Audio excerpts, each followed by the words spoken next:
The Great Depression was not just an economic collapse, it was a stress test on social order.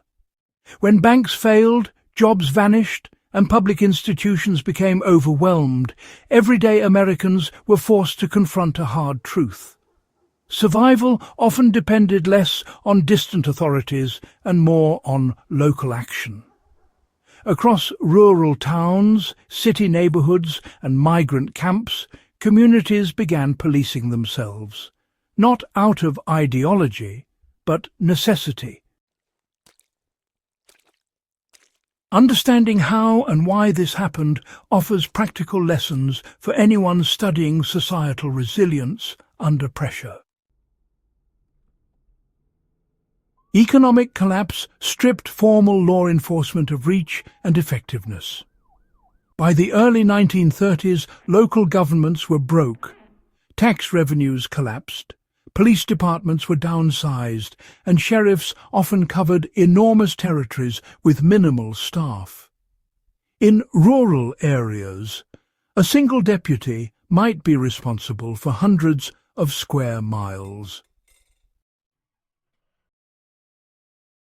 In cities, police forces existed but were stretched thin, dealing with riots, evictions, and labour unrest. Communities quickly realized that response times were slow or non-existent. Self-policing emerged as a practical response to a vacuum, not a rebellion against law. For survivalists today, this really highlights a key reality.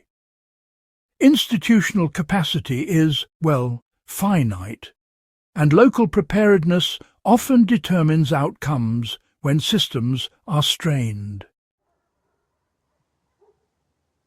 Mutual dependence made internal order a matter of survival rather than just ideology. During the Depression, neighbours relied on each other for food, childcare, and shelter. Theft, violence, or outside exploitation threatened not just individuals, but, the collective's ability to endure. Informal patrols, shared watches, and agreed-upon rules became common. In farming communities, farmers would guard each other's livestock against rustlers. And in urban ethnic enclaves, residents confronted criminals directly or, if needed, expelled them. This was not vigilantism for spectacle.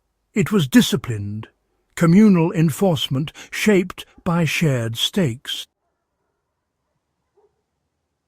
Applied today, this reinforces the importance of trust networks and clear norms within any resilient group.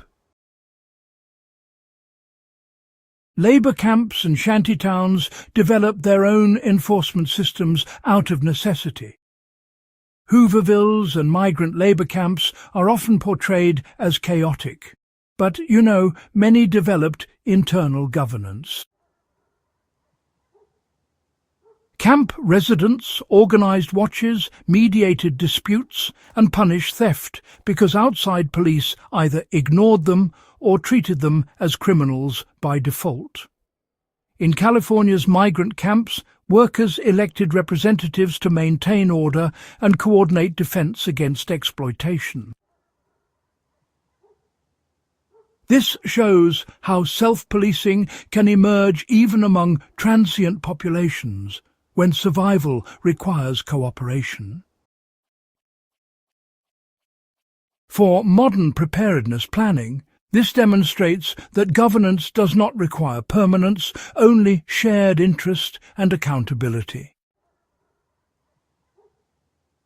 Cultural expectations of responsibility really shaped how self-policing operated back then.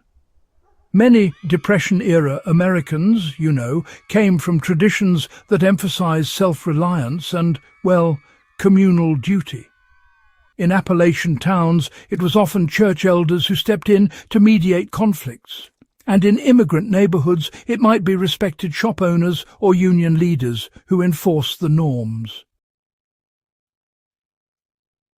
These systems worked because at the end of the day, authority was locally legitimate.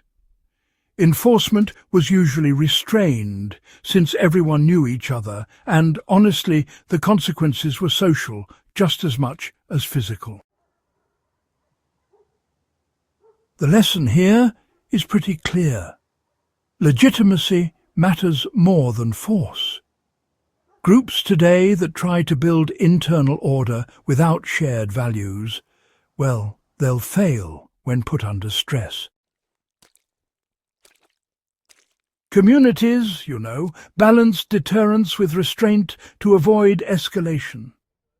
Contrary to popular myths, most self-policing efforts were actually quite conservative in action. Folks wanted stability, not conflict. Watches were visible to deter crime, not to provoke it. Punishments often involved restitution or expulsion rather than violence. Excessive force, that risked attracting unwanted attention from authorities or even retaliation from outsiders. This restraint, really, is a critical takeaway for survival planning. Sustainable security, you see, prioritizes predictability and proportional response over intimidation. Self-policing also protected communities from external exploitation. During the Depression, desperation bred predators. Loan sharks, fraudulent recruiters, and organized criminals targeted vulnerable populations. Communities that organized were better able to screen outsiders, share information, and collectively refuse exploitative arrangements. In mining towns and dockworker neighborhoods, workers enforced boundaries against strikebreakers and criminal intermediaries. Applied today, this mirrors how resilient groups protect against scams, resource theft, and internal sabotage during crises. Not all self-policing succeeded.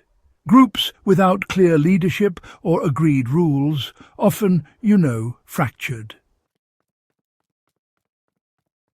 In some areas, racial or class-based enforcement led to injustice and violence, particularly in the South, where informal policing, reinforced segregation. These failures matter because they show that self-policing without accountability becomes oppression. For modern viewers, this really underlines the importance of transparent rules, shared oversight, and ethical constraints in any self-organized system. From a survival perspective, the Great Depression shows that security begins locally and socially, not tactically. Food stores, tools, and weapons mattered far less than trust, communication, and legitimacy. Practically, this means building relationships before crisis hits, establishing clear expectations, and training groups to de-escalate rather than dominate. Historically, it really challenges the assumption that order always flows from the state. Under stress, order often flows upward from communities that, simply refuse to collapse. Economic shocks, natural disasters, and political instability still overwhelm institutions. The Great Depression provides a real-world case study of how ordinary people preserved order without collapsing into chaos. Communities that survived did so because they adapted, organized, and enforced norms collectively. This was not romantic or heroic. It was disciplined, pragmatic survival. That is the lesson serious historians and preparedness-minded viewers should carry forward. If you found this breakdown valuable and want more grounded, no-nonsense history that actually teaches survival lessons, subscribe to Battlefield of Survival. Share this with others who take history seriously and, well, keep the discussion alive.